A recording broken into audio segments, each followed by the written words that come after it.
Nous allons découvrir d'autres implications des souffrances de Christ dans notre vie.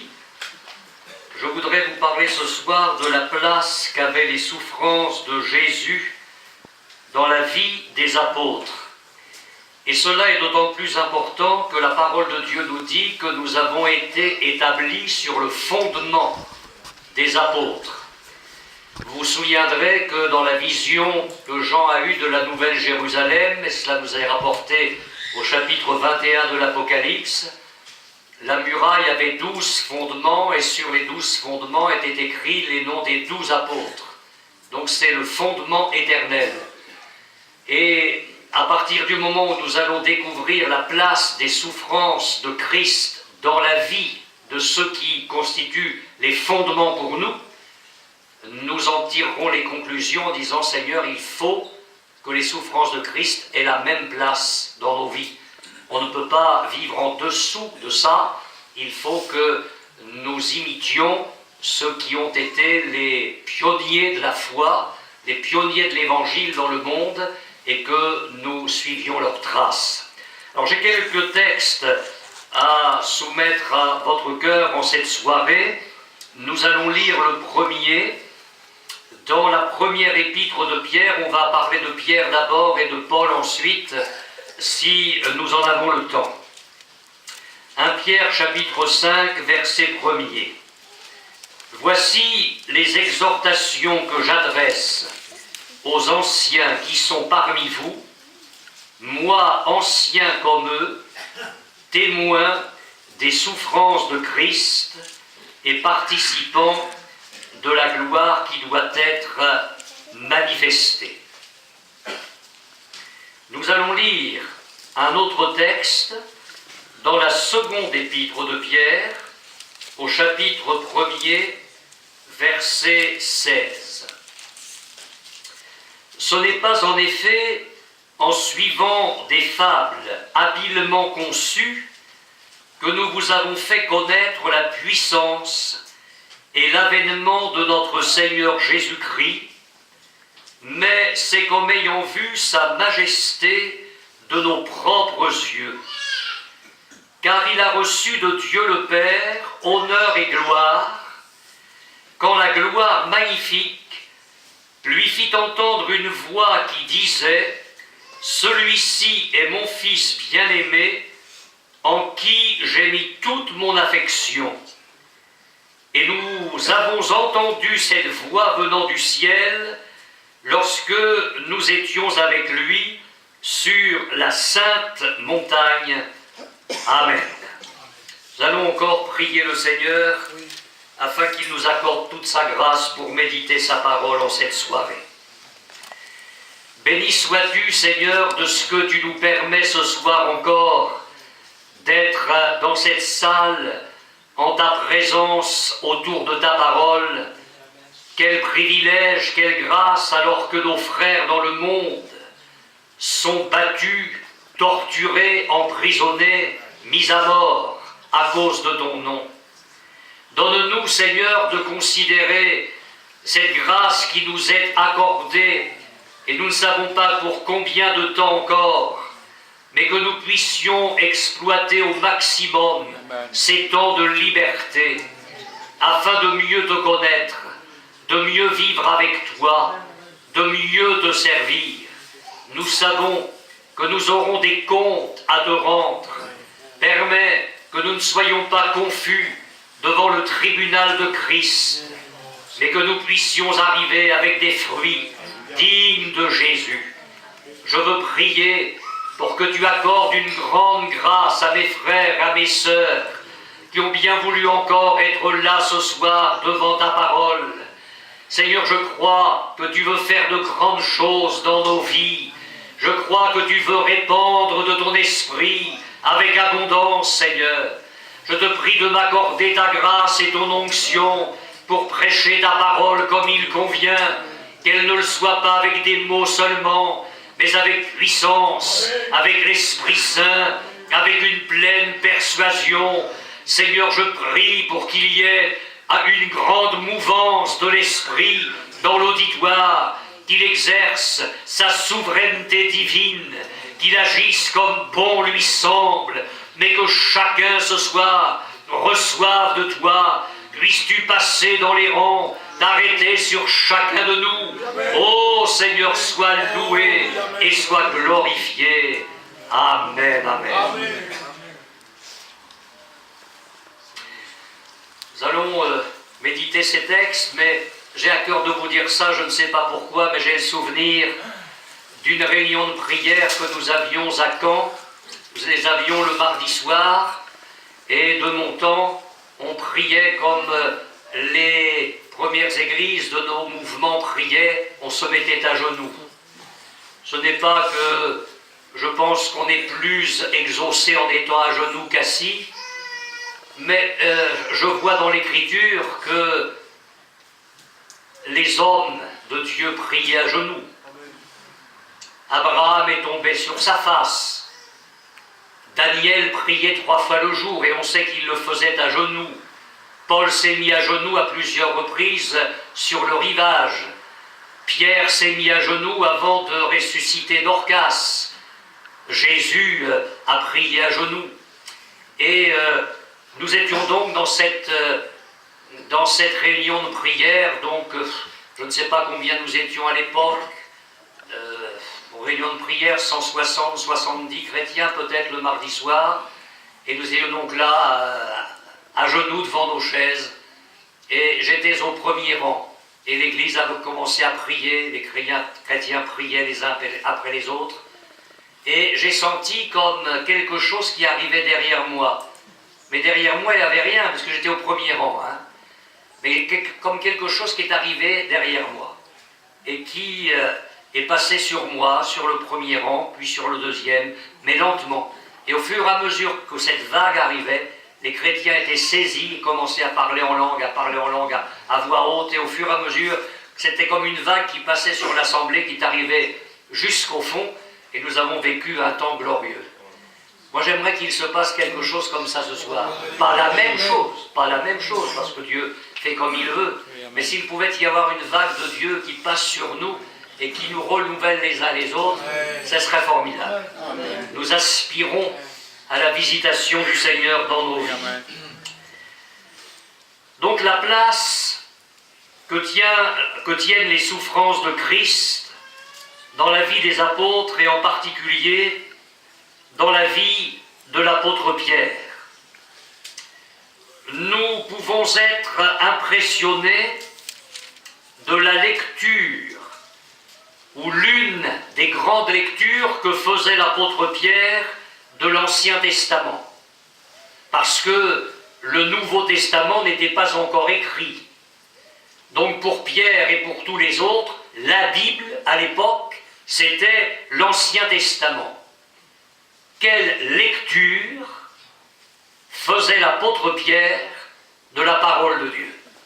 Parce qu'on peut faire toutes sortes de lectures de la Bible. Mais quelle lecture de la Bible faisait l'apôtre Pierre?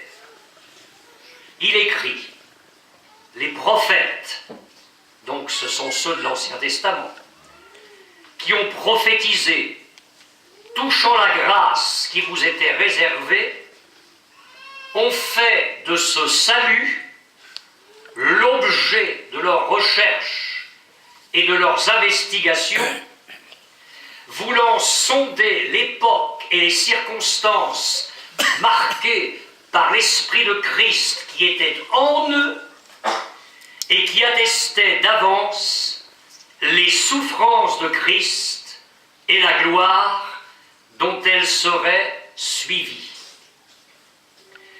Et je me dis, mais alors, quelle révélation reposait sur l'apôtre Pierre?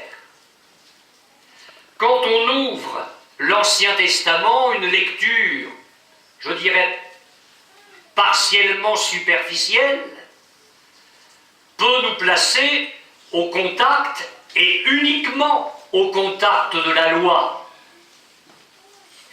Mais l'apôtre Pierre a fait une lecture de l'Ancien Testament avec toute l'aide et le secours du Saint-Esprit.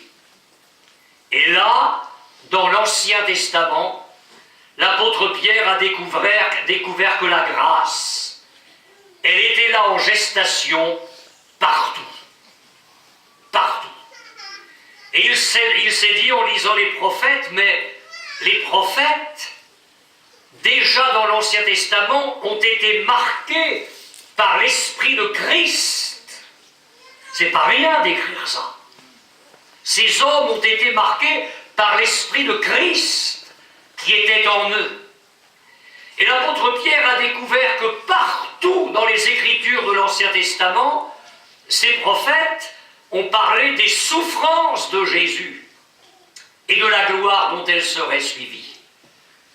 Alors lui, il y a ce texte magnifique d'Ésaïe 53 qui nous a préoccupés partiellement hier soir.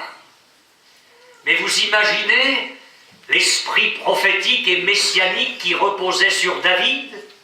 Psaume 22, Eloi, Eloi, lama sabachthani. Mais on est des siècles avant. Comment David a-t-il pu prononcer un tel cri qui sera celui de Jésus sur la croix? Quel esprit prophétique reposait sur ces hommes de Dieu? La grâce, les souffrances de Christ, la croix, est là partout dans l'Ancien Testament. J'en parlais hier soir, Adam et Ève ne sont pas encore chassés d'Éden que déjà la grâce est là. Dieu s'adresse au serpent, la postérité de la femme t'écrasera la tête. Mais c'est qui la postérité de la femme? Jésus-Christ. Et je n'en finirai pas de vous parler de ça. Quel est ce bois que Moïse jette dans les eaux de Mara pour qu'elles deviennent douces d'amères qu'elles étaient, sinon un symbole de la croix? Quel est ce bois qu'Élisée va jeter dans l'eau où le fer est tombé, et ce bois qui va faire un miracle contre nature, parce que le fer ne surnage pas? Comment est-ce que le bois peut aller au fond et le fer surnager, et surnager à la place où était le bois? Comment est-ce qu'une vie au fond du gouffre peut ressurgir, être recréée, renouvelée, sinon par le miracle de la croix? Je ne parle pas de l'objet, je parle de ce que Christ a fait dessus. Amen. La grâce, elle est partout dans l'Ancien Testament. Partout. Regardez David. Il commet l'adultère avec Bathsheba. Il cache son péché pendant des mois. Et puis à l'adultère va s'ajouter le mensonge, l'hypocrisie et le crime. Enfin, c'est pas rien. Et le péché de David va être découvert par la voix prophétique. Et David ne meurt pas. Mais si j'ai bien lu la loi, l'adultère doit mourir. Non? Est-ce que je dis une bêtise, les frères? Sous la loi, l'adultère doit mourir. Et David ne va pas vivre parce qu'il est roi. Pourquoi est-ce qu'il vit? Alors on lit le psaume 51, entre autres, et puis un autre qui lui ressemble, et on a la confession de David. Il confesse son péché. Mais si vous lisez attentivement la parole de Dieu, vous vous souviendrez que dans Romains chapitre 4, quand l'apôtre Paul établit la doctrine de la grâce, il rappelle les paroles de David dans sa confession. Heureux celui à qui l'Éternel n'impute pas le péché et dont l'iniquité est pardonnée. C'est ça qui va faire que David ne va pas mourir. Il ne meurt pas parce qu'il est roi, mais tout simplement parce que sous la loi, David se projette des siècles avant dans la grâce. Et il saisit la grâce qui va être dans le Christ. Parce qu'encore une fois, quand Paul établit la doctrine de la grâce dans Romains 4, il va faire référence à la prière de repentance de David. La grâce, elle est partout dans l'Ancien Testament. Et c'est cette lecture-là que faisait l'apôtre Pierre. Il a compris que les prophètes étaient animés de l'Esprit de Christ, qu'ils ont prophétisé la grâce qui allait venir, qu'ils ont fait de cette grâce l'objet de leur recherche, et j'imagine avec quelle passion les prophètes ont dit, mais quand est-ce que ça va arriver, ça?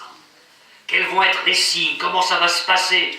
Parce qu'on est sous le régime de la loi, mais Dieu va établir une autre économie, un autre temps, magnifique. Ça va être tout à fait différent pour Israël et pour le monde. Parce qu'on a ces textes d'Ésaïe où l'édit de Jésus, lumière pour éclairer les nations. Enfin, vous imaginez ça? On est dans le contexte d'Israël de la loi, et déjà les prophètes annoncent que Jésus va être la lumière pour les nations. Mais c'est extraordinaire. Alors les prophètes ont fait des recherches. Ils ont été là, attentifs à ce qui allait arriver un jour pour le monde entier. Et Pierre a bien compris tout cela. Puis il écrit aux anciens, responsables d'église. Vous savez comment sont nommés les anciens, c'est un ministère particulier. Avec beaucoup d'humilité, lui l'apôtre dit « moi ancien comme eux ». Mais avez-vous remarqué ce qu'il dit? Moi ancien comme eux, témoin des souffrances de Jésus. Enfin, Pierre, tu te présentes à des collègues, des frères. Alors, comprenez-moi bien. Ce que je vais dire, c'est quand même le fil du rasoir. Alors, comprenez-moi bien. Sur le plan des responsabilités, inférieur à Pierre, quand même, l'ancien était responsable d'une église locale. Pierre a un ministère d'apôtre avec un rayonnement extraordinaire. Mais comment ça se fait que tu te présentes comme ça? Moi, je sais pas, à ta place, j'aurais dit, moi, témoin des miracles. Témoin des prodiges de Christ. Témoin des délivrances. Vous, les frères, vous êtes gentils, vous êtes formidables, on vous aime, mais vous n'avez pas été parmi les 12. Vous ne l'avez pas suivi. Dans la chambre de la fille de Jaïrus, moi, Pierre, j'y étais. Là, dans la tempête, je ne sais pas on aurait parlé de ça, parce qu'il a fini par boire le bouillon, donc c'était peut-être pas tout à sa gloire, mais enfin, sur les chemins de Palestine, il en a vécu, l'apôtre Pierre. Il aurait pu en mettre plein la vue aux anciens. Moi, l'apôtre Pierre, témoin de ceci, témoin de cela, il était là à ce moment-là, je l'ai entendu dire ça, je l'ai vu faire ça. À la fin de sa vie, ce qui le marque, ce qui fait de lui l'apôtre Pierre, ce qui restera finalement, parce que c'est ça qui va rester, les souffrances de Christ.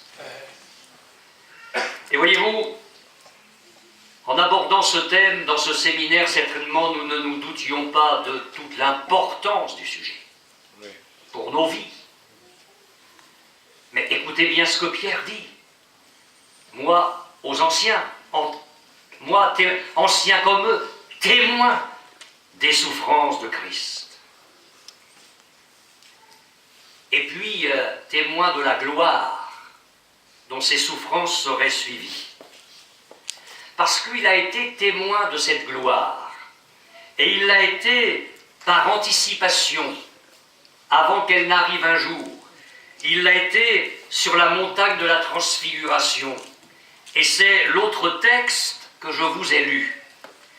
Parce que l'apôtre dit, mais vous savez, l'évangile qu'on vous a fait connaître, c'est pas un conte de fées.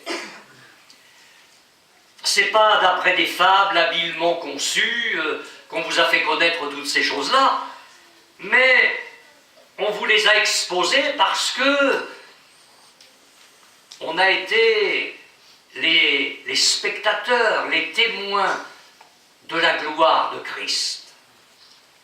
On était avec lui sur la sainte montagne. Alors, rappelez-vous, il y avait Jésus et il y avait les 3 disciples. Pierre en faisait partie. Et à un moment donné, les vêtements de Jésus sont devenus plus éclatants que la lumière. Son visage s'est mis à resplendir comme le soleil. Jésus a été transfiguré. Il y avait là une manifestation de sa gloire future. Et puis Moïse et Élie apparaissent, les représentants de la loi et tout le courant prophétique. Les deux hommes qui, l'un n'a pas connu la mort, l'autre a été ressuscité avant l'heure. Parce que Jésus n'a pas fait de spiritisme sur la montagne de la transfiguration, il n'a pas fait apparaître des esprits, c'est bien deux vivants qui sont apparus, Moïse et Élie. Et la parole de Dieu nous dit qu'ils se sont entretenus avec Jésus. L'Évangile ne nous dit rien de cette conversation. Je ne sais pas combien de temps elle a duré. Je ne sais pas ce qui s'est dit. Mais pour que Moïse et Élie viennent d'en haut et s'entretiennent avec Christ dans une gloire pareille, c'est que ce qui s'est dit, c'était quelque chose. Et on sait en tout cas le sujet de leur conversation. Ils se sont entretenus du départ prochain de Jésus pour Jérusalem. Donc, le sujet de cet entretien, c'était la croix. C'était les souffrances. Et Pierre a été témoin de ça. Et vous remarquez, et je vais approfondir ça dans quelques secondes, mais le lien que l'Écriture fait ici entre les souffrances de Jésus et la gloire. Parce qu'on s'est entretenu de la croix prochaine dans l'atmosphère de la gloire.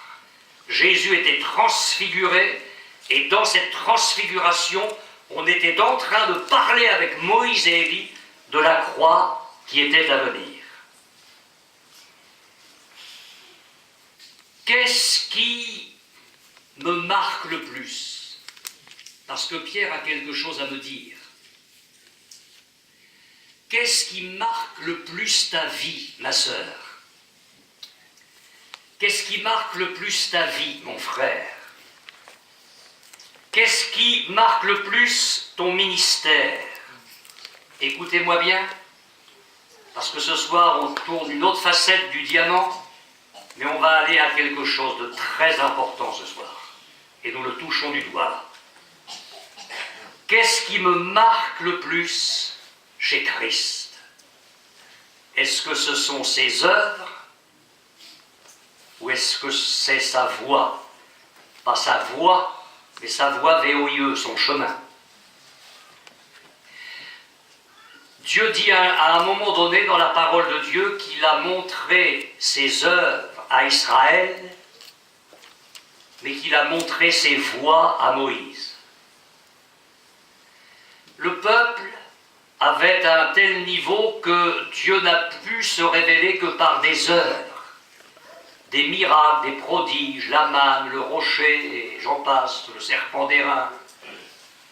Quant à Moïse, dans l'intimité de Dieu, ce ne sont pas les œuvres que le Seigneur lui a révélées, mais ses voies.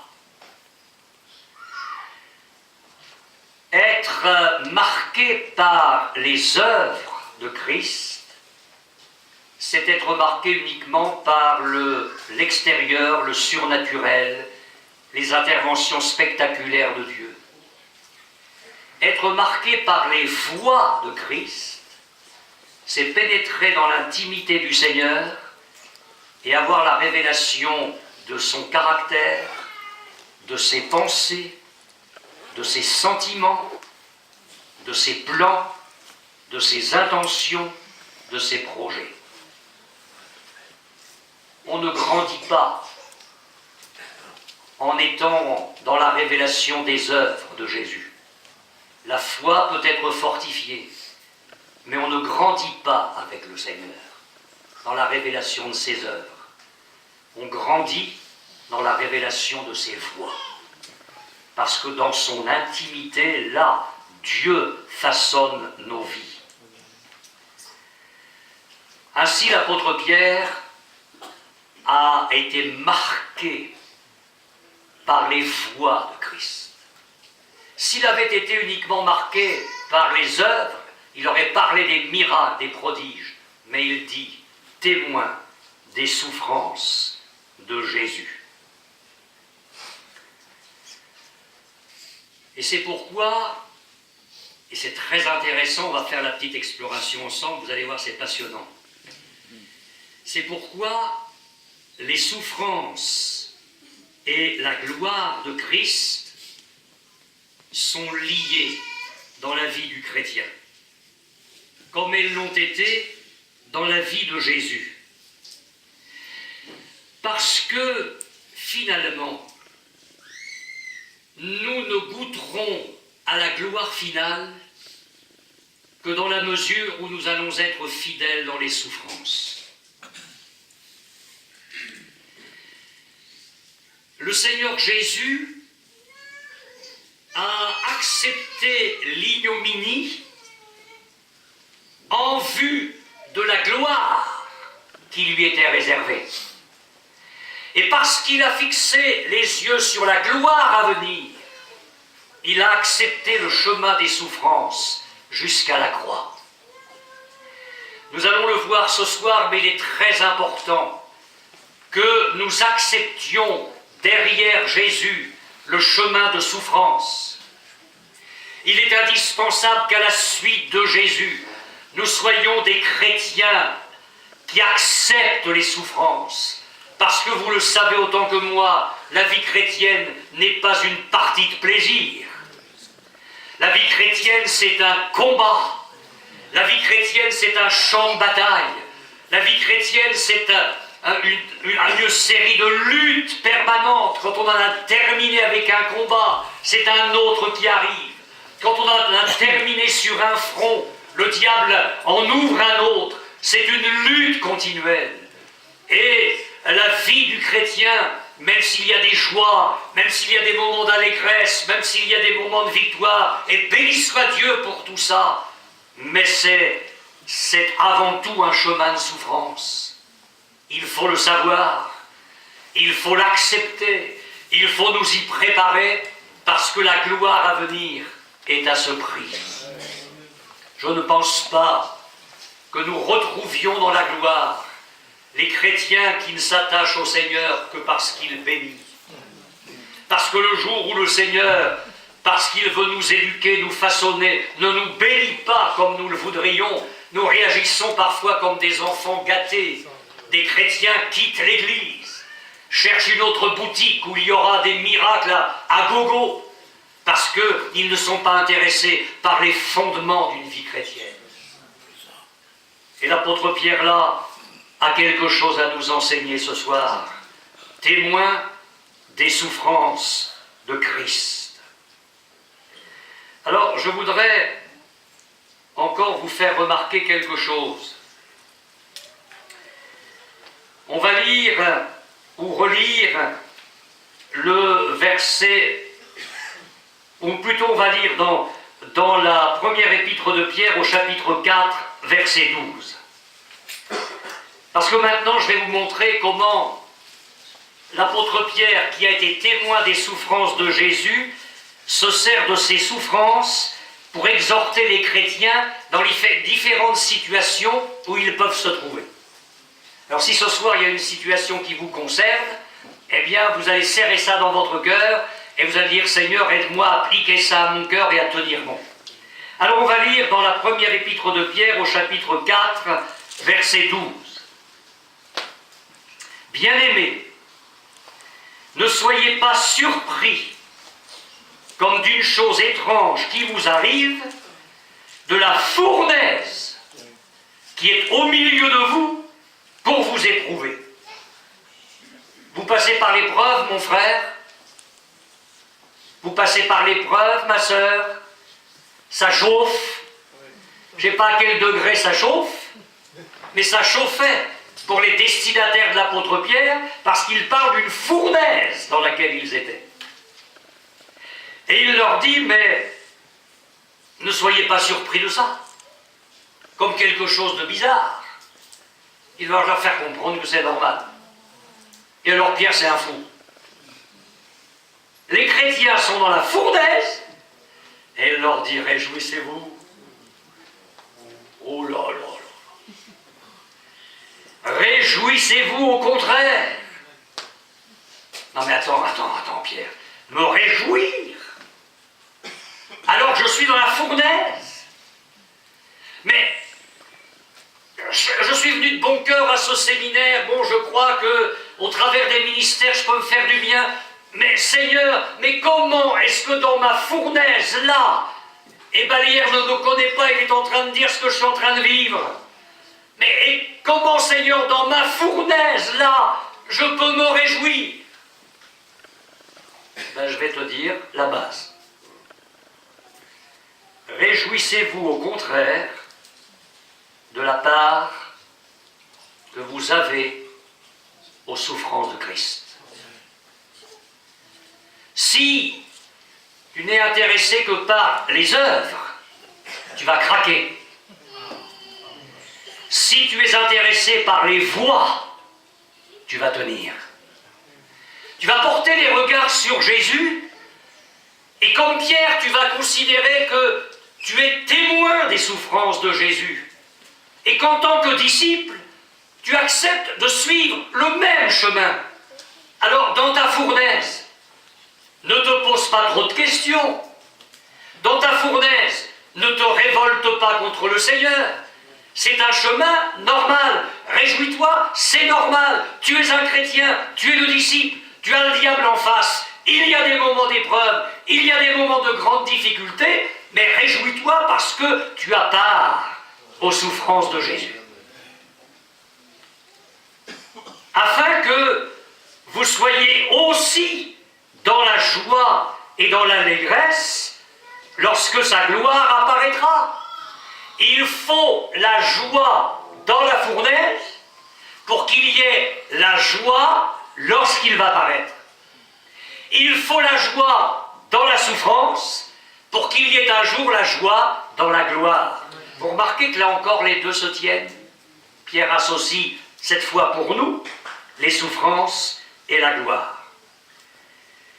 Si vous êtes outragés, c'est pas rien, hein, l'outrage. Si vous êtes outragés pour le nom de Christ, vous êtes heureux. Parce que l'Esprit de gloire, l'Esprit de Dieu, repose sur vous. Est-ce que c'est votre évangile, ça? Seigneur, si je suis outragé pour ton nom, ben je suis heureux.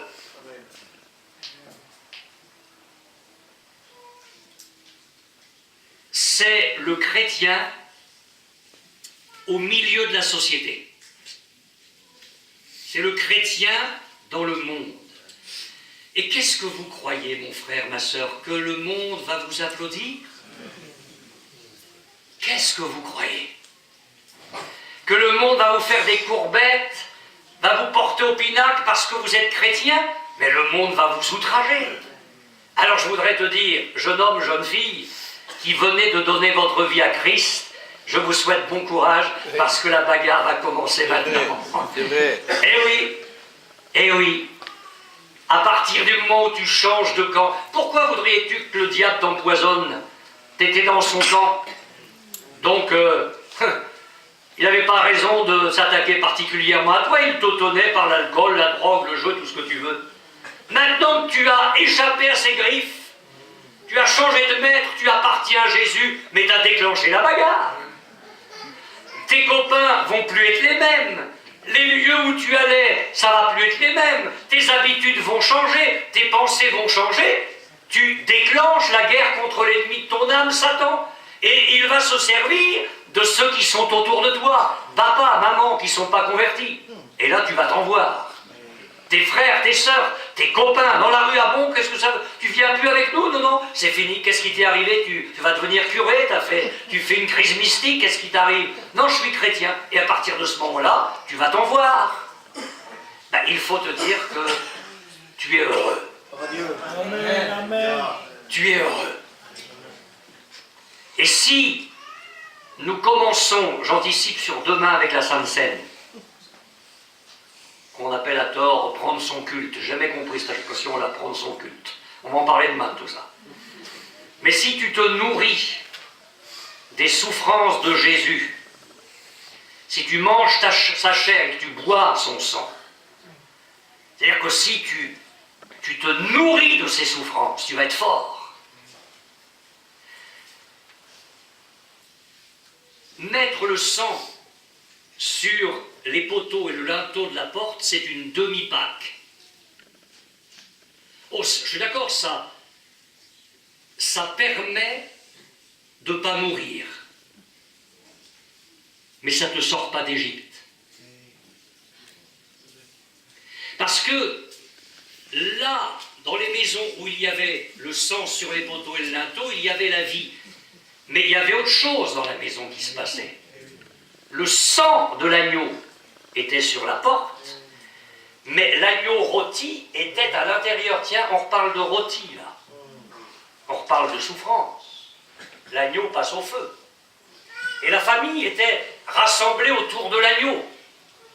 Et chacun allait manger, selon ce qu'il pouvait, une partie de l'agneau. C'est-à-dire que l'agneau qui avait été sacrifié pour que le sang soit mis sur la porte, l'agneau qui avait été sacrifié pour qu'on ne meure pas, allait être mangé pour qu'on puisse vivre la vraie vie et partir d'Égypte. Parce que, comment est-ce qu'on mangeait l'agneau? Allongé en train de faire la sieste, on mangeait l'agneau, les reins sains, les souliers aux pieds, le bâton à la main, on le mangeait pour partir. Et ce qui va te faire partir, ce n'est pas le sang, c'est les souffrances de l'agneau à l'intérieur de ta vie. C'est ça qui va te permettre de marcher. L'agneau, le sang de l'agneau te permet d'aller au ciel, c'est déjà beaucoup. Mais ce sont les souffrances de l'agneau qui vont te rendre semblable à lui. Ce sont les souffrances de l'agneau que tu vas manger jour après jour, acceptant le chemin de Christ pour ta vie. Ce sont ces souffrances-là, le Christ rôti au feu, qui va descendre dans tes entrailles et qui va te permettre de quitter l'Égypte spirituelle et d'aller vers Canaan, qui n'est pas l'image du ciel, mais qui est l'image d'une vie chrétienne abondante que le Seigneur nous réserve en héritage. Voyez-vous, les souffrances de Christ, c'est beaucoup plus important qu'on y pense, parce qu'elles sont la base de notre vie avec le Seigneur. J'ai fait mon service militaire en Allemagne pendant 16 mois. Tout le service a été là-bas.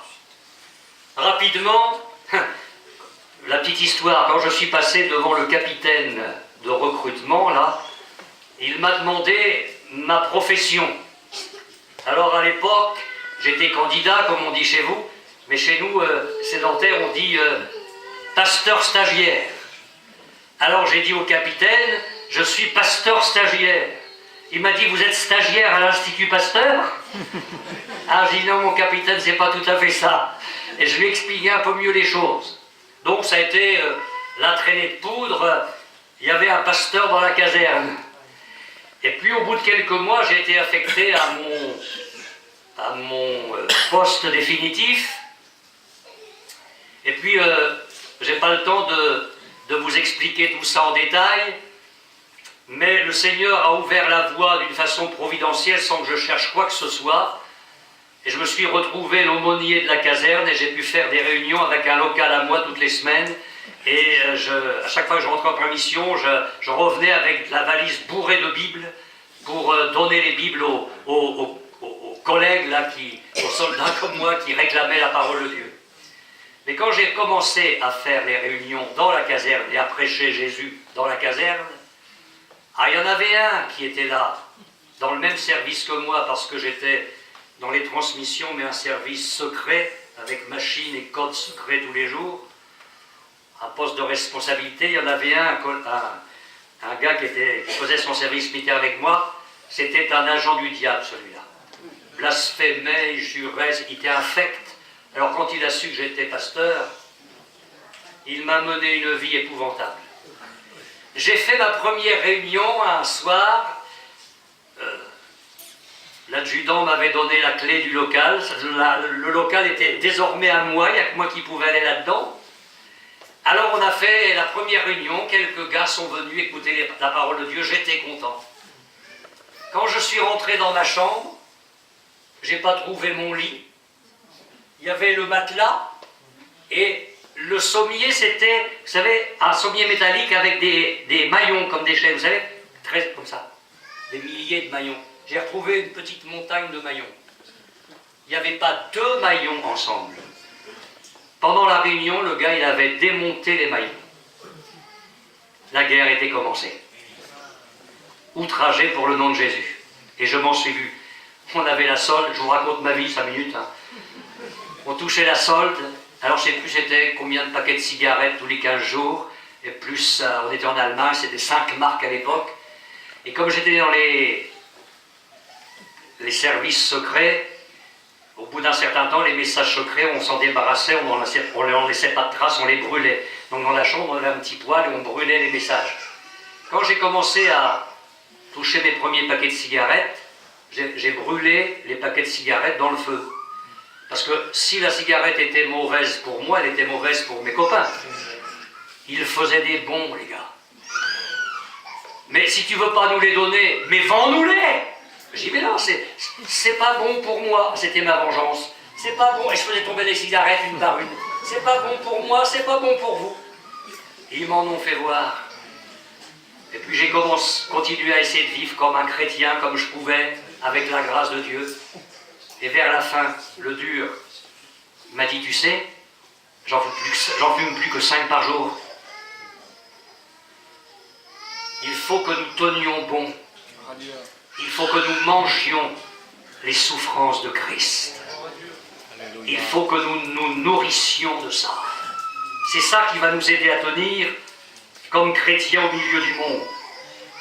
Attendez, il y a encore autre chose. On va lire au chapitre 2 de la première épître de Pierre, verset 21.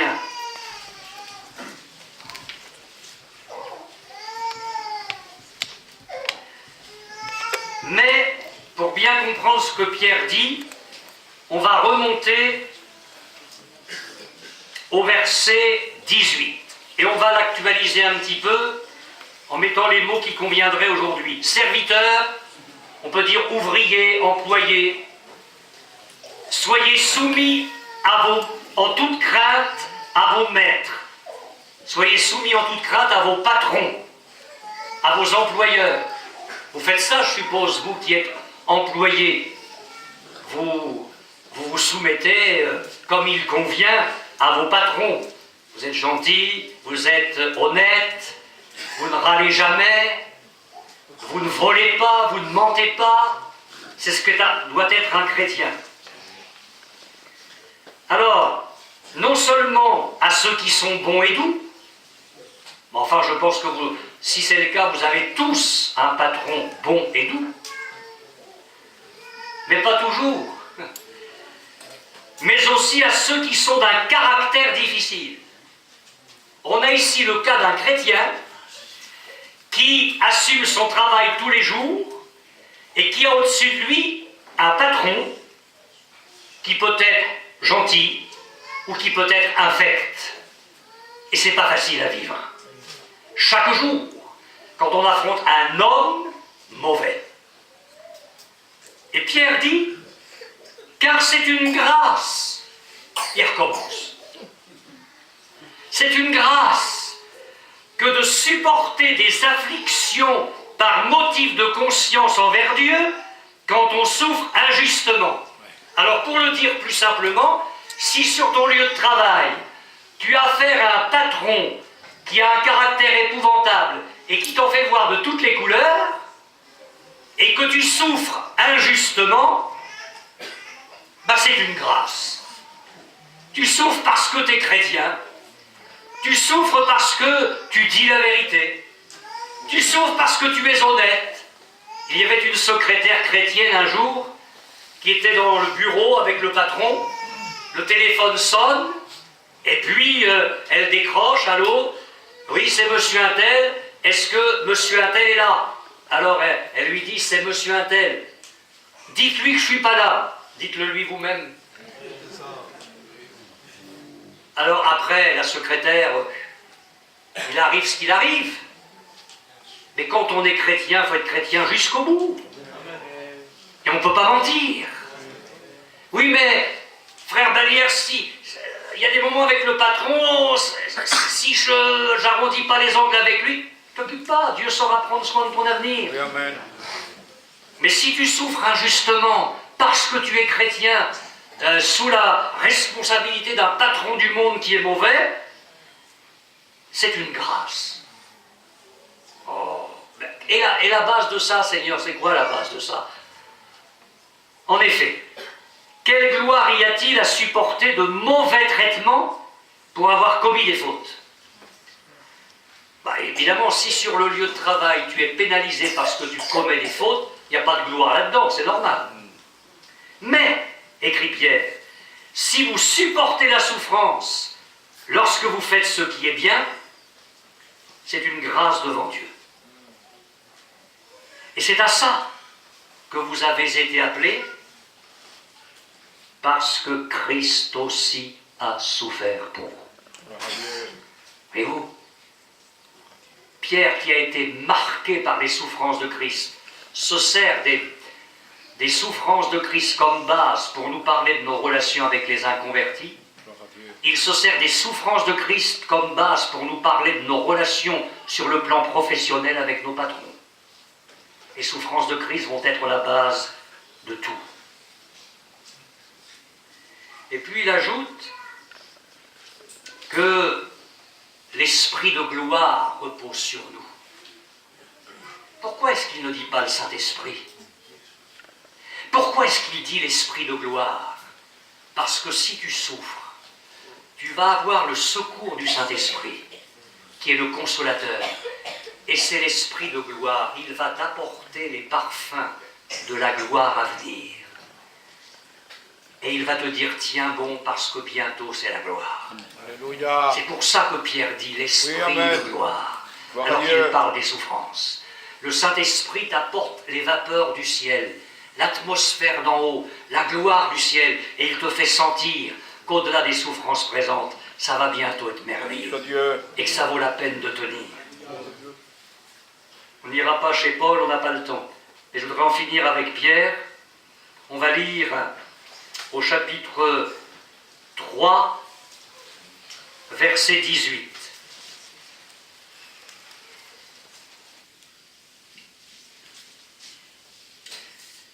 Et comme on l'a fait pour les autres textes, on va remonter plus haut. Verset 14. D'ailleurs, quand vous souffririez pour la justice, c'est-à-dire si en tant que chrétiens nous avons à souffrir à cause de la voie du Seigneur, parce que nous voulons marcher comme le Seigneur le désire, lui plaire, être fidèle dans ses voies. Quand vous souffririez pour la justice, vous seriez heureux. N'ayez d'eux, des hommes, aucune crainte, et ne soyez pas troublés, mais sanctifiez dans vos cœurs Christ le Seigneur, étant toujours prêt à vous défendre avec douceur et respect devant quiconque vous demande raison de l'espérance qui est en vous, et ayant une bonne conscience, afin que là même où il vous calomnie, comme si vous étiez des malfaiteurs, ceux qui décrient votre bonne conduite en Christ soient couverts de confusion. Car il vaut mieux souffrir, si telle est la volonté de Dieu, en faisant le bien qu'en faisant le mal. Ben c'est sûr, c'est sûr. Mais quelle est la base, là encore, de l'argumentation de Pierre? Il enchaîne, Christ aussi a souffert une fois pour les péchés. Tu souffres dans ton témoignage, tu parles du Seigneur, et au lieu que ça porte du fruit, tu t'aperçois que certains te calomnient, te combattent. C'est très dur. Et tu souffres pour la justice. Eh bien, tu es heureux. Et dans ces moments-là, souviens-toi de Christ, nourris-toi de Jésus, nourris-toi de ses souffrances, et dis-toi bien que si tu es sauvé, c'est parce que lui a accepté de souffrir injustement pour toi. Amen. Tu peux bien lui rendre ça en retour. Amen. Non? Gloire à Dieu. Mais oui, il le mérite. Oui, amen. Il le mérite. Bien sûr que nous n'en aurons pas la force. C'est vrai. Je ne suis pas en train de vous dire des choses faciles. Et vous n'aurez pas la force de vivre ça. Ni moi non plus. C'est vrai. Comment être impeccable au milieu de la société? Comment être impeccable sur le lieu de travail, toujours? Comment être impeccable quand on rend témoignage de tout son cœur et qu'au lieu d'avoir des fruits glorieux, c'est le déclenchement des bagarres et de la calomnie? Mais c'est sûr qu'on n'a pas la force de tout ça. Mais Christ va nous donner la force. Oui, amen. Le prophète de Dieu disait, tout ce que nous faisons, c'est toi qui l'accomplis pour nous. Amen. C'est Dieu qui fait le travail en nous. Dieu crée en nous le vouloir et le faire, selon son bon plaisir. Et je termine avec un verset, c'est dans 1 Pierre chapitre 4, verset 1er. Ainsi donc, Christ, ayant souffert dans la chair, Gloire à Dieu. vous aussi, armez-vous de la même pensée. Là, c'est pas la bagarre spirituelle dans le contexte du travail avec le patron. C'est pas le conflit spirituel au milieu du monde qui rejette le Seigneur. C'est pas le conflit spirituel auprès des gens auxquels je rends témoignage. C'est la bagarre contre moi-même. Oui, amen. Je me bats contre ma chair, contre mes pulsions, contre tout ce qui émane de ma vie. Je me bats contre moi-même. Je sens que, oui, selon l'homme intérieur, je voudrais bien marcher dans la voie du Seigneur. Je prends plaisir à la voie du Seigneur, mais je sens en moi une force qui me tire par le bas. Alors j'ai des confessions de gens très sincères qui se débattent avec un péché secret. Vous y mettez le nom que vous voulez. Des choses qui se commettent de jour ou de nuit, dans la rue ou dans la chambre. Des péchés secrets qui salissent, qui culpabilisent, qui souillent, qui troublent la communion avec Dieu. Et alors, les âmes sont de bonne volonté. Pardon Seigneur, c'est fini, je ne recommencerai pas. Demain, c'est fini. Puis demain, c'est fini. Et après-demain, c'est fini. Et on espère. Et le troisième jour, on replonge. Et au fur et à mesure qu'on replonge, on replonge de plus en plus bas. C'est l'angoisse. C'est le désespoir, c'est la culpabilité. Tu sais pourquoi? Parce que tu te confies dans tes efforts, dans la force que tu déploies contre toi-même. C'est inutile, tu n'y arriveras jamais. Parce que si tu essaies de te crucifier, tu vas pouvoir planter le clou dans la main droite. Et comment tu vas faire pour la gauche?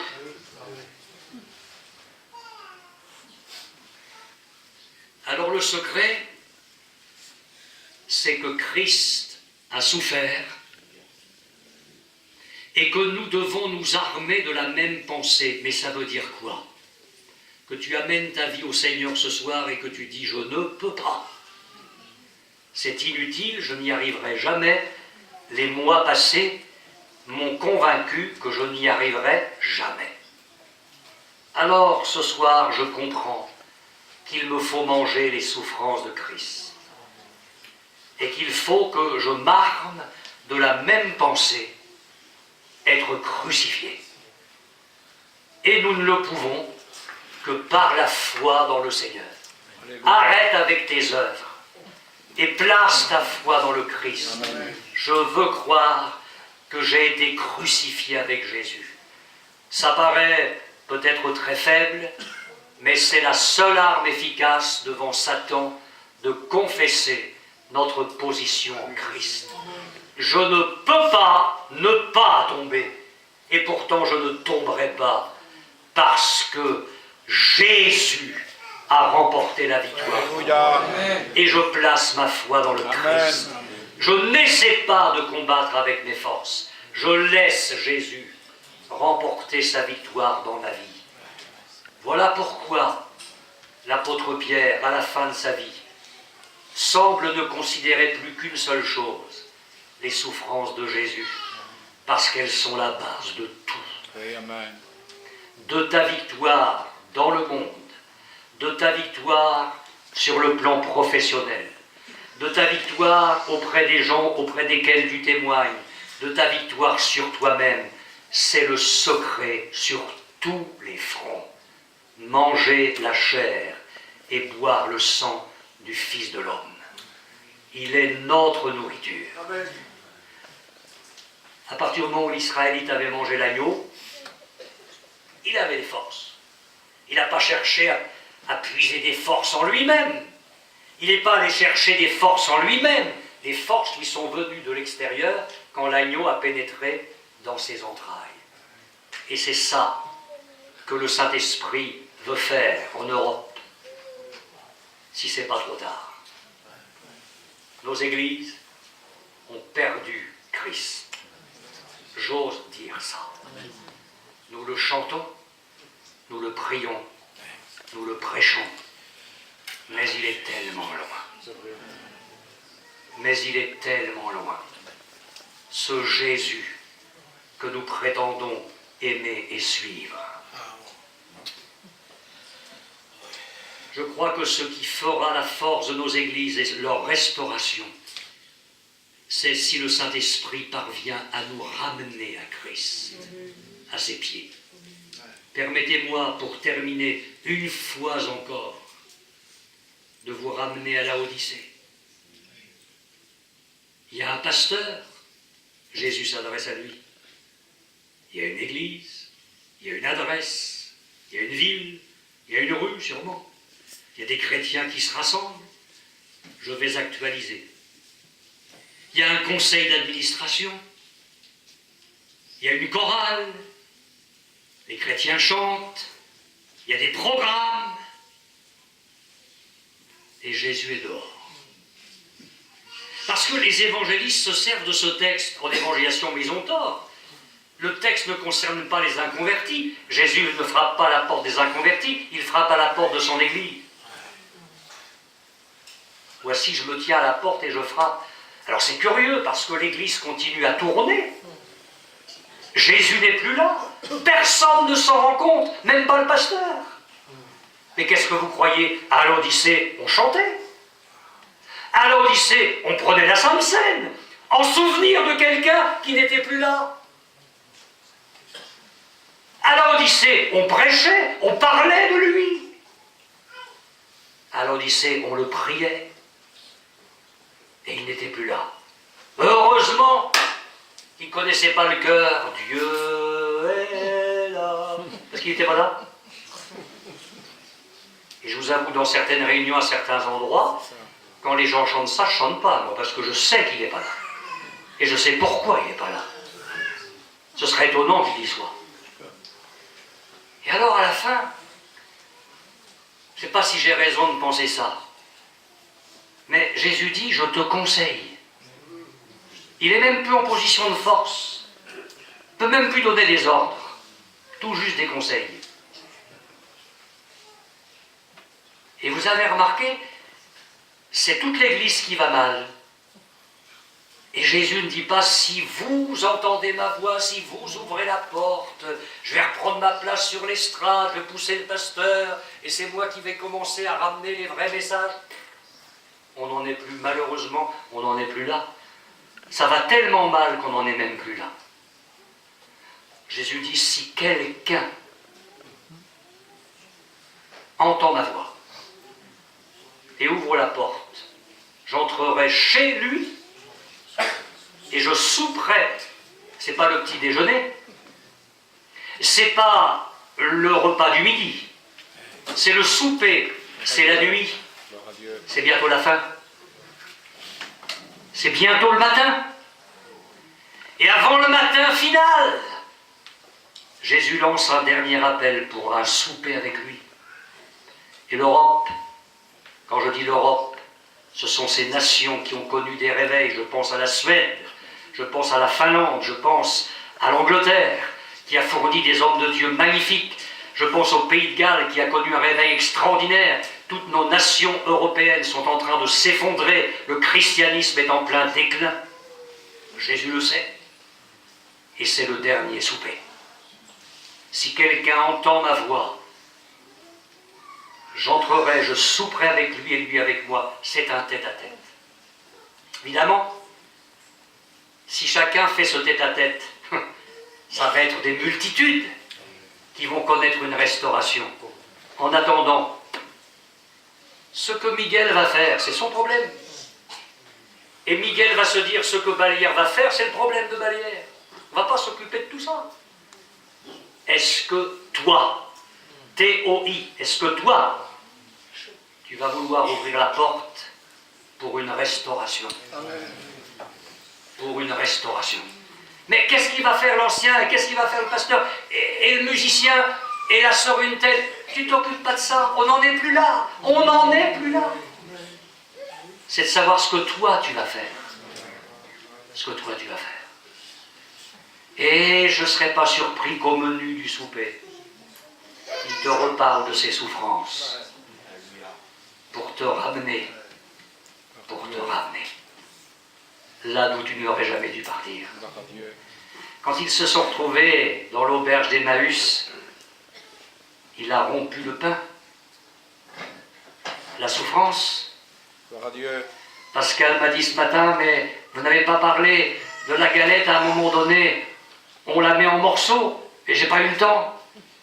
C'est la souffrance.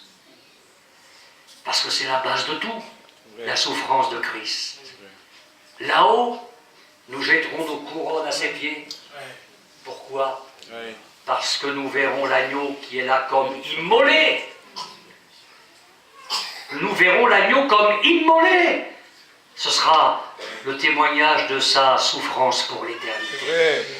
Voilà ce que je voulais partager un petit peu comme ça avec vous ce soir.